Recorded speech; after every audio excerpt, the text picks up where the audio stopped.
اور تعلیم کی ضامن ہے، وہ صوبے کے عوام کے ساتھ کھڑی ہے، لیکن پنجاب میں اور سندھ میں یہ رقم وفاق کو دے دی گئی۔ اور کس کام کے لیے؟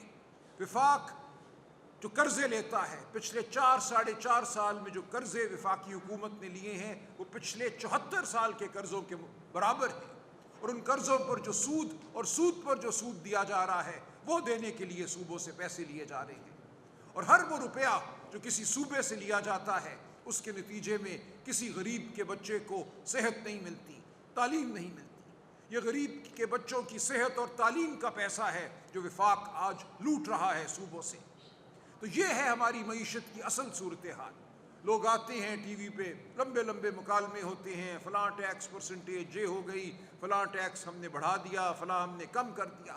اصل حقیقت یہ ہے کہ آپ اس ملک کے بچوں کو، غریب کے بچے کو نہ تعلیم دے رہے ہیں نہ صحت دے رہے ہیں۔ اور جو بچے اسکول جاتے بھی ہیں، 40% تو میں نے کہا کسی اسکول نہیں جاتے، کسی مدرسے میں نہیں جاتے۔ جو جاتے بھی ہیں وہ کیا سیکھتے ہیں، آپ ان کو کیا پڑھاتے ہیں؟ 15 سال کی عمر میں یہ لرننگ آؤٹ کمز یعنی کہ تعلیم کے نتیجے میں حاصل کیا ہوا ہمارے سامنے ہے۔ ایک پیراگراف اردو زبان کا صحیح وہ نہیں لکھ سکتے، انگریزی کو تو چھوڑ ہی دیجیے، سائنس تو بہت دور کی بات ہے۔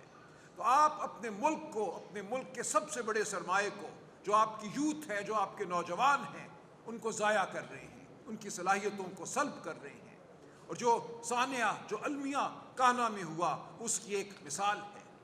بچوں کو کہا جا رہا ہے کہ تمہیں ریاست تعلیم نہیں دے گی، جاؤ ڈھونڈو تعلیم کے موقع، ان خستہ عمارتوں میں ڈھونڈو جہاں تمہاری موت واقع ہوگی۔ تو آج ہم اس ریاست کو، اس جبر کے نظام کو للکارتے ہیں۔ پاکستان تحریک انصاف اعلان کرتی ہے کہ ملک کے طول و عرض میں ہم وہ سماجی طاقت بن کر آپ کے سامنے آئیں گے اور آ چکے ہیں جو اس ظلم اور جبر کے نظام کو للکارے گی اور نیست و نابود کرے گی۔ آج ہمیں نظر آ رہا ہے کہ آزاد کشمیر کی عوام سڑکوں پر ہے اور بجا سڑکوں پر ہے۔ ان کے ساتھ جو ظلم ہوا ہے، جو ان کے ساتھ معاہدے کیے گئے، معاہدہ خلافی کی گئی، وہ اپنا حق لینے سڑکوں پر ہے، کیونکہ وہاں بھی ہر حکومت پچھلے بہت سالوں سے جھوٹ پر مبنی بنائی جاتی ہے۔ آپ جانتے ہیں پاکستان تحریک انصاف کے 26 ممبران کو ایک رات میں باغی بنایا گیا، لوٹا بنایا گیا اور ایک جھوٹی حکومت قائم کی گئی۔ گلگت بلتستان میں جس طرح الیکشن ہوا اسی طرح کا الیکشن یا اس سے بدتر آزاد کشمیر میں کرانے کی منصوبہ بندی ہے۔ اس الیکشن کے نتیجے میں ایک نااہل حکومت آئے گی، ایک ایسی حکومت آئے گی جس کا عوام سے کوئی رابطہ نہیں ہوگا، کوئی تعلق نہیں ہوگا۔ اسی لیے وہاں کی عوام آج سڑکوں پر ہے۔ وہاں 50 سے زیادہ شہادتیں ہو چکی ہیں۔ 1 ماہ سے انٹرنیٹ بند ہے، دکانیں بند ہیں، وہاں کھانے کی قلت ہے، پینے کی قلت ہے، لیکن وہ لوگ اپنے انسانی حقوق مانگ رہے ہیں کیونکہ وہ زندہ انسان ہیں۔ ہر پاکستانی زندہ انسان ہے۔ جو آپ آج آزاد کشمیر میں دیکھ رہے ہیں یہ پورے ملک میں ہوگا اگر اس نظام نے ہوش کے ناخن نہ لیے۔ تو ہم اعلان کرتے ہیں، ہم تنبیہ کرتے ہیں کہ ہوش کے ناخن لو۔ جو سلوک آپ نے عمران خان اور بشرا بی بی کے ساتھ روا رکھا ہے، 8 ماہ سے وہ قید تنہائی میں ہیں۔ یہ دنیا کے ہر قانون کے تحت، ہر بین الاقوامی معاہدے کے تحت ایذا رسانی ہے، یہ ٹارچر ہے۔ ان سے جو ہمارے وکیل صاحب سلمان صفدر صاحب کی ملاقات ہوئی آخری 8 اپریل کو، تو خان صاحب نے کہا ان کو یہ ہدایت ہے یہاں جو پہرے دار ہیں کہ میرے سلام کا جواب بھی نہ دیں تاکہ میرے کان میں کوئی انسانی آواز نہ آئے۔ یہ ہے قید کی صورتحال عمران خان کی۔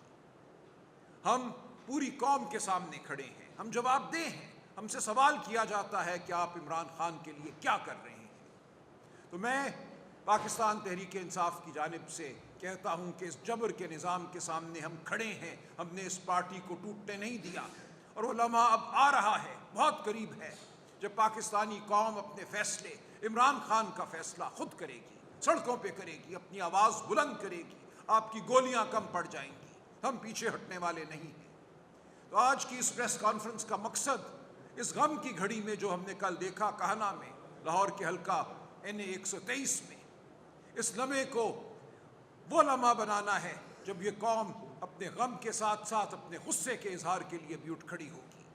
تو ہم آپ کو یقین دلاتے ہیں کہ ہم مستعد ہیں، ہم عمران خان کے ساتھ کھڑے ہیں، ہم بشرا بی بی کے ساتھ کھڑے ہیں، ہم پاکستان کے 25 کروڑ مظلوم لوگوں کے ساتھ کھڑے ہیں۔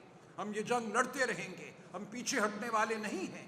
میرے ساتھ بیٹھے میرے تمام رفقا ہیں، یا جو بیٹھے ہیں یہاں پہ، میاں اکرم عثمان صدر لاہور، اشرف گجر صاحب، ان کے ساتھ بیٹھے حافظ ذیشان صاحب، میاں ہارون اکبر صاحب، ہمارے فیاض صاحب، حافظ فیاض صاحب، ان سب نے جو جبر جھیلا ہے، ان کے گھر توڑے گئے ہیں، ان کو ناحق قید میں رکھا گیا ہے، ان کے بچوں کے ساتھ بدسلوکی ہوئی ہے، بیویوں کے ساتھ بدسلوکی ہوئی ہے، لیکن یہ سینہ تان کر آپ کے سامنے بیٹھے ہیں اور بیٹھے رہیں گے اور چلتے رہیں گے اور کھڑے رہیں گے۔ تو میں ہر اس شخص کو یہ کہتا ہوں جو یہ کہتا ہے کہ پی ٹی آئی دب گئی ہے، پی ٹی آئی کی آواز نہیں سنائی دیتی، خرابی آپ کے کانوں میں ہے، آپ کی سماعت میں ہے۔ وہ پارلیمان ہو، پنجاب اسمبلی ہو یا قومی اسمبلی ہو یا سینٹ ہو، ہمارے ممبران نے بڑھ چڑھ کر ظلم کے اس نظام کو آشکارا کیا ہے۔ جھوٹ پر مبنی بجٹ ہو یا غنڈہ ایکٹ ہو، جس کے نتیجے میں آپ کے میرے خیالات کو قید کرنا مقصود تھا، ان سب کے خلاف پی ٹی آئی ڈٹ کر کھڑی ہوئی ہے۔ ہم نے اپنی آواز بلند کی ہے، عوام کا مقدمہ لڑا ہے، پارلیمان کے اندر بھی اور پارلیمان کے باہر بھی ہم لڑتے رہیں گے۔ تو یہ کہنا کہ پی ٹی آئی دب گئی ہے، پیچھے ہٹ گئی ہے، بالکل غلط مفروضہ ہے، ایسا ہرگز نہیں ہوگا۔ ہم وعدہ کر کے بیٹھے ہیں پاکستانی قوم کے ساتھ، اپنی زندگیاں، اپنی عام زندگی کو ہم پیچھے چھوڑ کر آئے ہیں۔ ہم نے ایک فیصلہ کر لیا ہے کہ یہ جنگ ہم نے لڑنی ہے، کہ کچھ بھی ہمارے سامنے میں مشکلات حائل ہوں ہمارے راستے میں، یہ جنگ ہم لڑیں گے، اور فتح ہمارا مقدر ہے، پاکستانی قوم کا مقدر ہے۔ تو میں آپ سب سے یہی کہتا ہوں کہ آپ ہماری آواز بنے رہیے، آپ سچ کی آواز بنے رہیے، تمام تر جبر کے باوجود، سینسرشپ کے باوجود، نوکریوں کو خطرے کے باوجود آپ حق کی بات کرتے رہیے، اور جو جھوٹ پھیلایا جاتا ہے اس کا ذریعہ آپ ہرگز نہ بنیے۔ ڈاکٹر یاسمین راشد، شاہ محمود قریشی صاحب، ہمارے سینیٹر اعجاز چودھری صاحب سخت مشکلات میں ہیں، جیل میں ہیں، ناحق جیل میں ہیں، میاں محمود رشید صاحب، عمر سرفراز چیمہ صاحب، لیکن وہ ڈٹ کر کھڑے ہیں۔ ان کے حوالے سے جو افواہیں پھیلائی جاتی ہیں، ان کا مقصد مایوسی کو پھیلانا ہے۔ ڈاکٹر یاسمین راشد بزرگ ہیں، لیکن ان کا عزم جوان ہے، ان کی صحت بالکل بحال ہے، اس حوالے سے تمام تر جھوٹ کو ہم رد کرتے ہیں۔ اسی طرح شاہ محمود قریشی صاحب 70 سال سے آگے بڑھ چکے ہیں، لیکن آج بھی وہ توانا ہیں اور پاکستانی قوم کے ساتھ پاکستان کا مقدمہ لڑنے کے لیے بے چین ہیں۔ تو بالکل آپ کان نہ دھریے ان افواہوں پر جو پھیلائی جاتی ہیں، جن کا مقصد صرف یہ ہے کہ پی ٹی آئی کو ایک منتشر جماعت دکھایا جائے، پی ٹی آئی کے لیڈران کو کمزور دکھایا جائے۔ ایسا کچھ بھی نہیں ہے، یہ جماعت پہلے سے زیادہ مضبوط ہے۔ جو جبر اور جو ظلم ہم نے سہا ہے، ہم سب پر 20 دہشت گردی کے مقدمات ہیں، ہم سب کو یہ کہا جاتا ہے کہ پرسوں جو تمہاری بیل ہے وہ نہیں ملے گی، تمہیں قید کر لیا جائے گا، لیکن ہم بولتے رہیں گے، ہماری زبان آزاد ہے، ہمارے ذہن آزاد ہے، ہماری روح آزاد ہے۔ میاں صاحب آپ کچھ فرمائیے گا۔ بسم اللہ الرحمن الرحیم۔ جی بہت شکریہ آپ تمام دوستوں کا۔ کل جو سانحہ ہوا اس پہ دل بہت دکھی ہے، افسردہ ہے۔ ایک ہی گھر کے 3 معصوم، 2 معصوم بچے دنیا سے چلے گئے، قیامت ہے ان کے لیے۔ یہ ہمارا بیٹھنا، یہاں پر آپ سے بات کرنا، آپ کے کافی کیمرہ مین بھی وہاں تھے، جو حالات تھے، وزیر اعظم پاکستان کا حلقہ ہو، اتنے برے حالات ہوں وہاں پر، شرم آئی ہمیں وہاں پر جا کر، دکھ ہوا ہمیں جا کر، اور یہ بھی سن کر کے جہاز کے اوپر کہتے ہیں بھائی خرید لیا، بھائی 1 ارب روپیہ بھی اگر اس حلقے میں لگا دیں تو اس یہ نہ یہ حادثہ ہوتا، نہ یہ وہاں کے جو لوگ ہیں وہ اپنی بنیادی جو سہولتوں سے محروم رہتے۔ بے شرمی کا عالم یہ ہے کہ کھڑے ہو کے کہہ دیتے ہیں لے لیا جہاز۔ بھائی یہ عالم ہے اس حکومت کا، ان کی عیاشیاں دیکھیں اور ان کی جو ہے نیچے حالات دیکھیں، اور یہ حادثہ کسی کے ساتھ بھی ہو سکتا ہے، اللہ رحم کرے۔ سب بچے سب کے سانجے ہوتے ہیں، پھول جیسے بچے تھے، ان کے والدین کے ہوش نہیں تھے، ان کو کوئی سمجھ نہیں آتی قیامت اور سے زیادہ کیا ہو سکتی ہے ایک گھر کے لیے۔ اللہ معاف کرے، اب ہم سب کے بچے ہیں یہاں پر، کسی کے ساتھ حادثہ ہو جائے تو اس پہ کیا بیتی ہے صرف وہی جانتا ہے۔ تو یہاں پر ہم اس لیے بیٹھے ہیں کہ یہ حالات صرف ہمارے خاموشی کی وجہ سے ہے۔ اگر ہم نہیں نکلیں گے تو یہ جہاز کیا، یہ راکٹ بھی بنا کے جو ہے نا دنیا سے نکل جائیں گے، تو ہم یہاں پہ مرتے رہیں گے، ہمارے بچے مرتے رہیں گے۔ اس کے بعد جو پروپیگنڈا کرتے ہیں یہ لوگ، انتہائی بے شرمی کی بات ہے کہ کسی کی صحت کے متعلق ایسی بات بتانا، یہ اللہ کے کام ہے. جو منہ سے بات نکالے گا وہ اس کے اوپر بھی آ سکتی ہے. کسی کے اگلے منٹ کا پتہ نہیں ہے کہ آپ لوگوں نے کسی کے متعلق، اور یہ سرکاری پیجوں پہ ہوتا رہا ہے، سوشل میڈیا کے سرکاری پیجوں پہ یہ کام چلتے رہے ہیں کہ ان کے متعلق جو ہے نا جھوٹی خبریں پھیلاتے رہے ہیں. اور گنڈا ایکٹ کے متعلق، گنڈا ایکٹ کی ہم بات بھی نہیں کریں گے. اس کا مطلب ہے کہ ہم تو سارے اپنے ہونٹ سی لیں، ہم احتجاج کریں گے، اپنے منہ میں تالے لگا لیں، ہم گنگے بہرے بن جائیں. ہم تو وہ نہیں بن سکتے جی. ہم جو یہ سب لوگ بیٹھے ہیں، ہم ظلم سہ کے بیٹھے ہیں اور آگے بھی تیار ہیں. ہم اپنی آواز اٹھاتے رہیں گے، بات کرتے رہیں گے اور اس پاکستانی قوم کے لیے اور اس کی آواز بنتے رہیں گے. بہت شکریہ. بہت شکریہ جی. میں شکر گزار ہوں جی عثمان حمزہ صاحب کا بھی، جو ہمارے ساتھ موجود ہیں، کل بھی ہمارے ساتھ تھے. ان کا اپنا حلقہ کانا کے ساتھ متصل ہے اور جو صورتحال وہاں تھی انہوں نے بڑی گہرائی میں جا کر ہمیں بتایا کہ اس علاقے کے مسائل کیا ہیں. میاں اویس انجم صاحب کو بھی میں ویلکم کرتا ہوں، وہ بھی آئے ہیں، آج تشریف فرما ہے، اور میاں ندیم صاحب. اب کوئی آپ کے سوالات ہوں تو ہم لینے کے لیے تیار ہیں.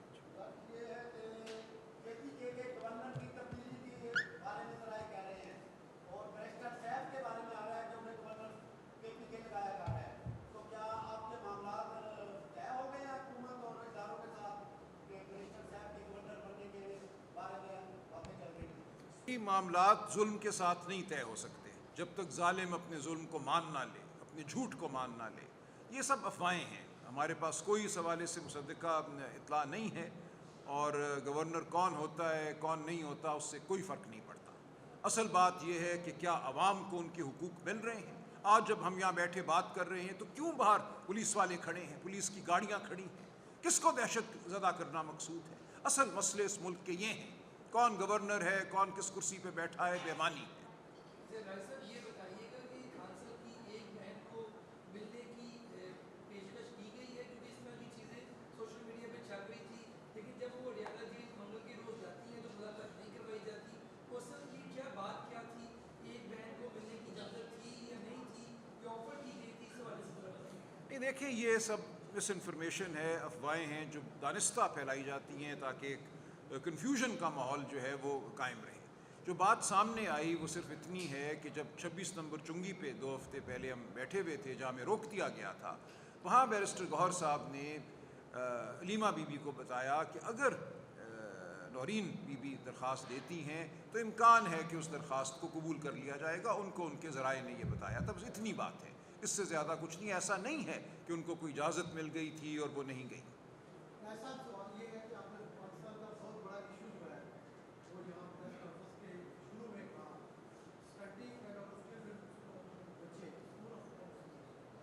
اچھا، پاکستان کی تو آپ نے بتائی 40% اسٹڈی، تو کے پی کے جو ورلڈ ڈسٹرکٹ ہے، ورلڈ بینک وہی جس کا آپ نے نام لیا، وہ کہتا ہے وہاں 48.3%، اور وہی ورلڈ بینک کہتے ہیں کہ وہ اسکول چلڈرن جو ہے وہ بھی 46%، جہاں اوور نیشنل ایوریج 34%. میں عرض کرتا ہوں، جہاں آپ کی حکومت رہی ہے وہاں پہ تو پاکستان کی نیشنل ایوریج سے بہت بری حالت ہے. Number 1 and the second question is that جس ورلڈ بینک کا آپ نے ذکر کیا این ایف سی کا، تو این ایف سی میں آپ کا موقف پارٹی کا کیا ہے؟ کیا اسی طرح سے یہ فارمولہ رہنا چاہیے یا ریوائز ہو کے صوبوں کے ریسورسز فیڈرل میں جانا چاہیے؟ کیونکہ آپ کی گورنمنٹ جب تھی وہ بھی اسی طرح سے متاثر تھی، وہ بھی وہی کرتے دے رہی تھی، یہ حکومت بھی وہی جی. یہ بڑا آپ کا اہم سوال ہے جی.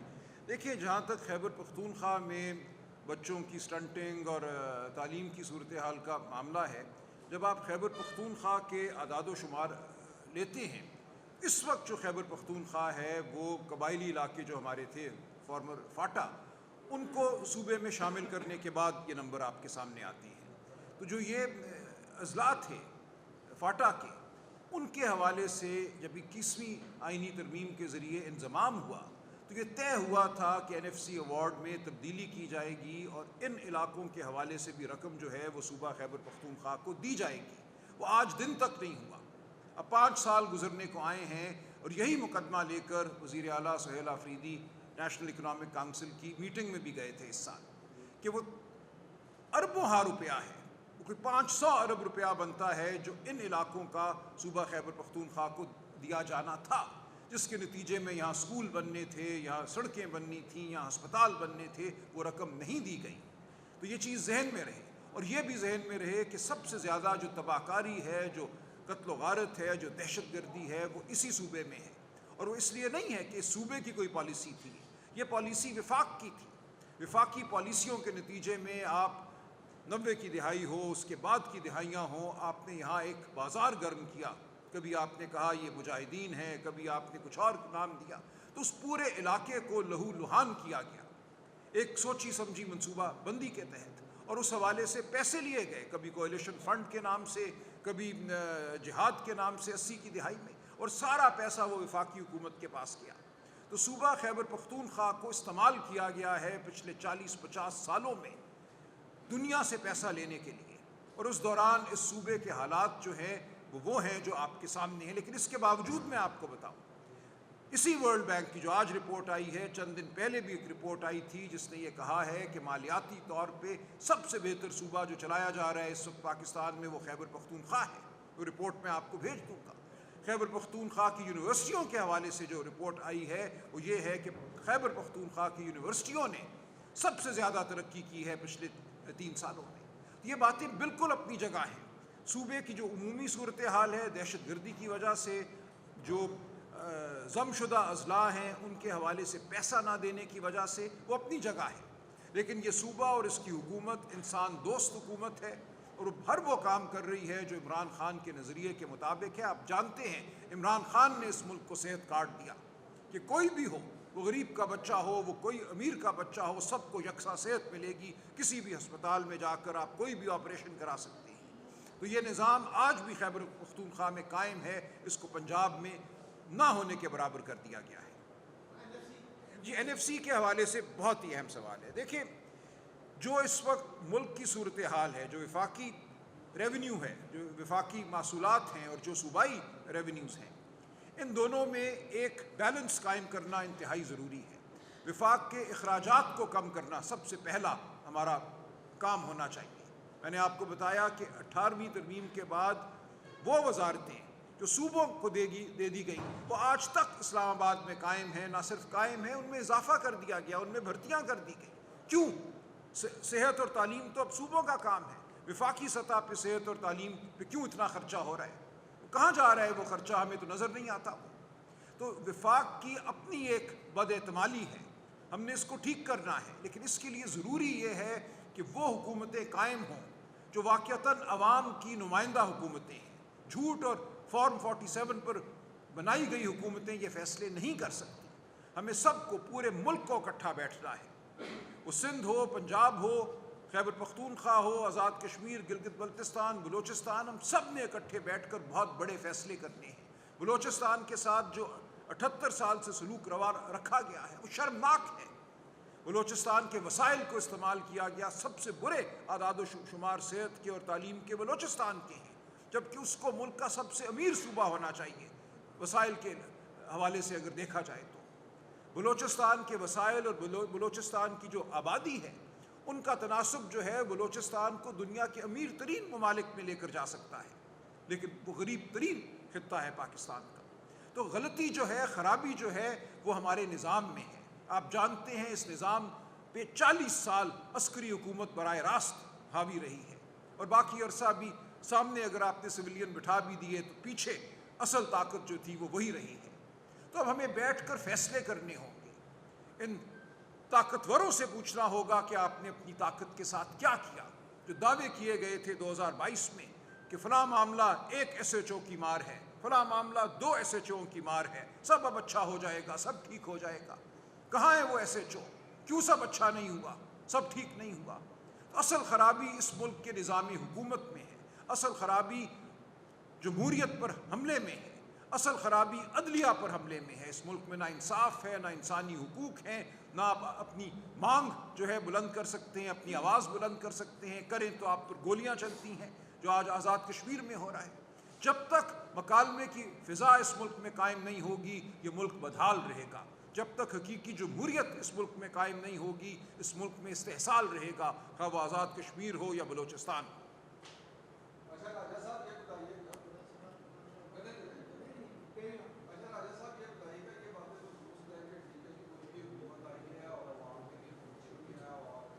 آپ نے اپنی خود ایک بات کی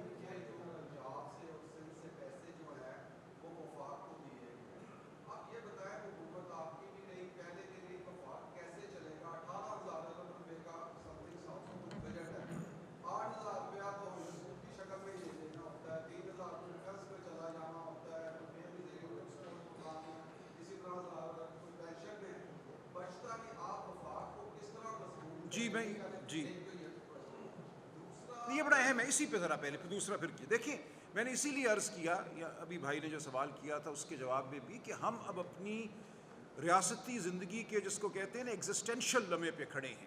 یہ زندگی اور موت کا سوال اب بن چکا ہے یہ معاملہ، اور ان معاملات کو ٹھیک کرنے کے لیے آپ کو ضرورت ہے حقیقی نمائندوں کی جو مشکل فیصلے کر سکیں، جو وہ فیصلے کر سکیں جو ایک مصنوعی حکومت نہیں کر سکتی. آپ بالکل ٹھیک کہہ رہے ہیں کہ وفاقی حکومت اس وقت دیوالیہ ہو چکی ہے. وفاقی حکومت اتنا ٹیکس اکٹھا نہیں کر سکتی جو اس کے اخراجات ہیں، وہ پینشن ہو یا وہ سود ہو. پینشن اور سود ہی دینے کے بعد وفاقی حکومت کے پاس ڈیفنس کے لیے اور دیگر معاملات کے لیے بہت کم رقم بچتی ہے. تو اب اس پوری ریاست کی تشکیل نو کی ضرورت ہے، ایک نئے عمرانی معاہدے کی ضرورت ہے. ہم سب کو ٹھنڈے دل سے بیٹھ کر دیکھنا ہے کہ ہم یہ کہاں آ کھڑے ہوئے ہیں. تمام صوبوں کو آپ کو ساتھ لے کر چلنا ہے. آپ نے گولیاں نہیں چلانی، آپ نے وہ نہیں کرنا جو آزاد کشمیر میں ہو رہا ہے یا جو پنجاب میں ہو رہا ہے. تو یہ انتہائی سنجیدگی سے بطور پاکستانی میں یہ بات کر رہا ہوں کہ پاکستان کو اب ضرورت ہے کہ ہم سب سے پہلے پاکستانی بن کر بیٹھیں اور پاکستان کے لیے سوچیں کہ ہم کہاں کھڑے ہیں. کیا ہم پینشن بند کر سکتے ہیں؟ وہ بزرگ جنہوں نے 30-40 سال محنت کی، اپنی جوانیاں دی، آج ہم ان کو کہیں کہ تمہاری پینشن بند ہے، تم جاؤ بن جاؤ کسی کے دروازے کے سامنے پڑے بھکاری؟ یہ نہیں ہم کہہ سکتے.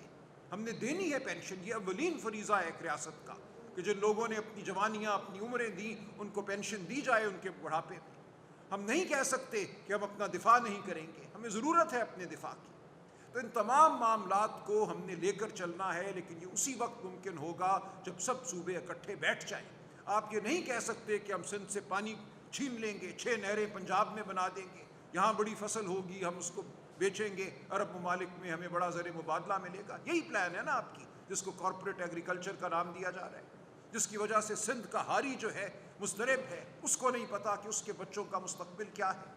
تو ہمیں وہ حکومتیں چاہیے جن کے دل میں عوام کا درد ہو، غریب کا درد ہو، اور جو سب اکٹھے بیٹھ کر وہ فیصلے کریں جو غریب کے فیصلے ہیں، غریب کے حق کے فیصلے ہیں.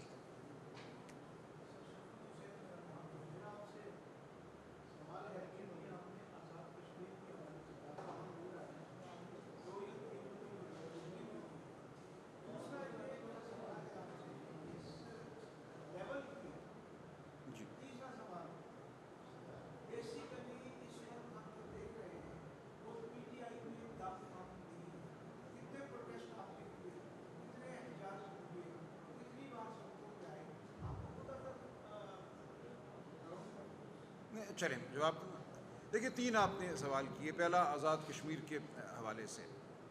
دیکھیں آپ نے کہا آزاد کشمیر میں آٹے کے تھیلے کی قیمت بہت کم ہے پنجاب سے اگر مقابلہ کریں. دیکھیں مسئلہ صرف معاشی نہیں ہوا کرتا، معاشی بھی ہے، میں آتا ہوں واپس اس طرف. مسئلہ انسانوں کا سیاسی حقوق بھی ہوا کرتا ہے، اور سب سے بڑھ کر ہوا کرتا ہے. عزت نفس سب سے بڑی چیز ہے. ہم یہ سمجھتے ہیں کہ الیکشن، اسمبلی کوئی فروئی باتیں ہیں، اس کو جس طرح مرضی کرا لو، جس طرح مرضی حکومت قائم کر دو. نہیں، اس کا تعلق براہ راست انسانوں کی انسانیت سے ہے. کیا میرے ووٹ کی تکریم ہوگی؟ اگر میرے ووٹ کی تکریم نہیں ہوتی تو وہ میری تکریم نہیں ہے، بطور انسان تکریم نہیں ہے. جب آپ کسی کا ووٹ چراتے ہیں تو آپ اس کو کہتے ہیں تو انسان نہیں ہے.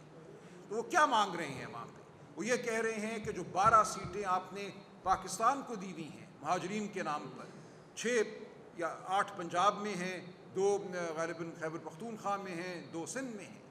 ان سیٹوں کو آپ استعمال کرتے ہیں آزاد کشمیر میں اپنی مرضی کی حکومت بنانے کے لیے.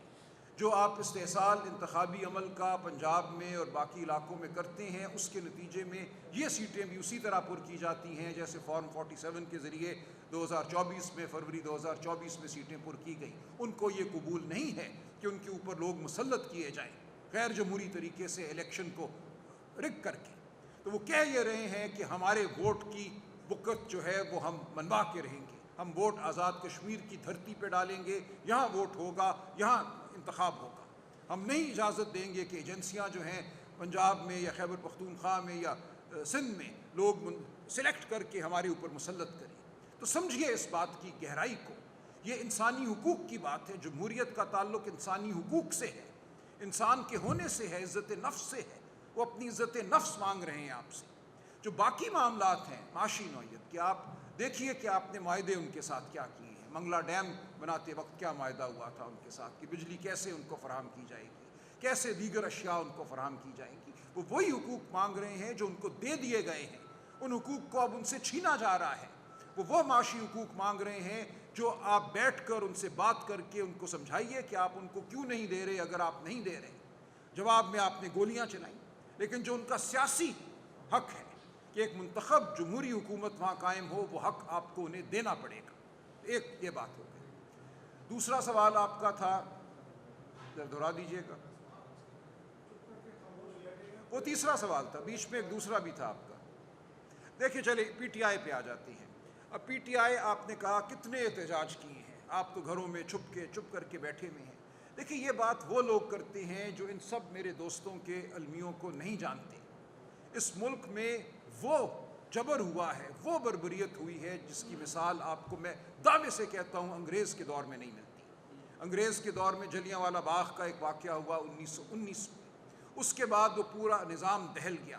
1919 سے لے کر سن 47 تک ہمارے بڑوں نے, ہمارے اسلاف نے ایک تحریک چلائی, آزادی کی تحریک چلائی. وہ سڑکوں پہ نکلتے تھے, وہ جلسے کرتے تھے, وہ جلوس کرتے تھے. مجھے بتائیے کتنوں پہ گولیاں چلی؟ جو 26 نومبر کو آپ نے سیدھی گولی چلائی, آپ نے مرید کے میں تحریک لبیک پہ گولی چلائی. جب امام خامنئی کی شہادت ہوئی, اسلام آباد میں گولی چلی, گلگت بلتستان میں گولی چلی, کراچی میں گولی چلی. یہ کام انگریز نے نہیں کیا تھا. وہ مانتا تھا لوگوں کے حق کو, سڑک پہ چلنے کے حق کو, آواز بلند کرنے کے حق کو, مل بیٹھنے کے حق کو. دنیا کی ہر بڑی ریولوشن, ہر بڑا انقلاب اس حق کے لیے ہوا ہے کہ ہم انسان ہیں, ہم آزاد ہیں, ہماری آواز سنو. وہ امریکہ کی تحریک آزادی ہو یا فرانس کی تحریک آزادی ہو, تھوڑا بہت ہم طالب علم ہیں ان چیزوں کے. ایک منٹ مجھے بات کرنے دیں. دیکھیں اس سب کے باوجود یہ سب دوست یہاں بیٹھے ہیں نا, بہت آسان تھا میرے لیے میں کہوں میں کارپوریٹ لا کا, کانسٹیٹیوشن کا بہت بڑا وکیل ہوں, میں اپنی وکالت ہی کروں گا, میں کیوں آؤں ادھر, بیٹھا رہوں گا, کروڑوں روپے کماؤں گا. کیوں ہم سب یہاں بیٹھے ہوئے ہیں, کیوں ہم للکار رہے ہیں اس نظام کو؟ للکارنا, آواز بلند کرنا. قائد اعظم نے, علامہ اقبال نے پھر کیا کیا؟ انہوں نے تو آواز ہی بلند کی نا. ایک نے شاعری میں, دوسرے نے اپنی تقریروں کے ذریعے. ڈنڈے لے کے تو کبھی قائد اعظم نے حملہ نہیں کیا تھا. ان کی آواز کو سنا گیا. عوام کی آواز کی طاقت ہوتی ہے, سچ کی طاقت ہوتی ہے. ہم اپنی آواز بلند کر رہے ہیں اور کرتے رہیں گے. آپ یہ چاہتے ہیں کہ ایک جتھا ہو, وہ جائے کسی چوک کی جانب جائے اور وہاں جا کے آگ لگا دے, ایسا ہم نہیں کریں گے. لیکن انقلاب اس ملک میں آئے گا. آپ دیکھیے آزاد کشمیر میں کیا ہوا. تمام سیاسی جماعتیں, تمام لیڈران دھرے کے دھرے رہ گئے اور لوگ خود آگے بڑھے, نئے لیڈر پیدا ہو گئے. تو یہاں بھی ہوگا. ہم پہ تو ان کی نگاہیں ہیں. ہم آتے ہیں تو یہاں گارڈ لگ جاتی ہے باہر, یہاں پہرے دار آ کے کھڑے ہو جاتے ہیں, بندوقیں تھامے. آج اس وقت باہر پولیس کھڑی ہے, ہمارے گھروں کے باہر کھڑی ہے. ہم نکلتے ہیں, ہمارے پیچھے ٹرک ہوتے ہیں, ڈالے ہوتی ہیں, ہمارے بچوں کو اٹھا لیا جاتا ہے, مارا پیٹا جاتا ہے, مقدمے نہیں بنائے جاتے. آپ یہ سب جانتے ہیں. 40-50 دن کے بعد جب کوئی برآمد ہوتا ہے کسی حکومت خانے سے, اس کی آنکھیں پتھرائی ہوئی ہوتی ہیں. ہمارے دیوان محی الدین صاحب کو اٹھا لیا گیا. کیوں؟ 3 سال کے بعد کہا گیا کہ ان کے لیے بھی, ان کا نام بھی ہم دے رہے ہیں 9 مئی کے مقدمے میں. 3 سال بعد ان کو یاد آئی, صرف اس لیے کہ وہ آزاد کشمیر کے الیکشن میں متحرک تھے. آپ کا دوسرا سوال یہی تھا کہ پہلے سے آپ نے کیسے اندازہ لگا لیا کہ آزاد کشمیر میں الیکشن. دیکھیں یہ کوئی ہم بچے نہیں ہیں, ہم بھگت چکے ہیں. ہم بھگت چکے ہیں 8 فروری 2024 کو, ہم بھگت چکے ہیں گلگت بلتستان کو. ہم جانتے ہیں اس وقت آزاد کشمیر میں کیا ہو رہا ہے, کس طرح کینڈیڈیٹس کو, کس طرح ووٹروں کو ڈرایا دھمکایا جا رہا ہے. گلگت بلتستان میں کیا ہوا. اس پورے ملک میں یہ سمجھ لیا گیا ہے کہ الیکشن صرف ایک کھیل ہے, ایک ڈھونگ ہے جو رچانا ہوتا ہے, ورنہ فیصلے تو کہیں اور ہو جاتے ہیں کہ کس کو منتخب کرنا ہے, کس کو گلگت بلتستان کی حکومت دینی ہے, کس کو آزاد کشمیر کی حکومت دینی ہے, کس کو وفاق کی حکومت دینی ہے. عوام کچھ بھی نہیں ہے, عوام کی آواز کچھ بھی نہیں ہے. عوام بس ایک مغز سے آری ریوڑ ہے. یہاں یہ سوچ لیا گیا, یہ سوچ ہے جو اس وقت اس ملک پر مسلط ہے. ان کو مارو, ان کو پیٹو, یہ خاموش ہو جائیں گے. ہم نہیں ہوئے خاموش. آپ ہماری آواز پہ توجہ دیجیے. آپ کو بہت جلد ہم سب جیلوں میں بھی نظر آئیں گے, سڑکوں پہ بھی نظر آئیں گے. میں آپ سے وعدہ کرتا ہوں, ہم میں سے کوئی ڈر کے پیچھے بیٹھنے والا نہیں. سب گزار کے آئیں. اکرم عثمان بیٹھے ہیں, 2 سال یہ ملٹری جیل میں گزار کے آئے ہیں. ان کے ساتھ ان کے بھائی بیٹھے ہیں, ہارون اکبر صاحب سال کے قریب یہ جیل کاٹ کر آئے. میں سب کی آپ کو گنوا سکتا ہوں جیلیں. تو آپ کیا بات کر رہے ہیں؟ یہ شریف لوگ ہیں, یہ عزت دار لوگ ہیں, ان کے گھر توڑے گئے ہیں,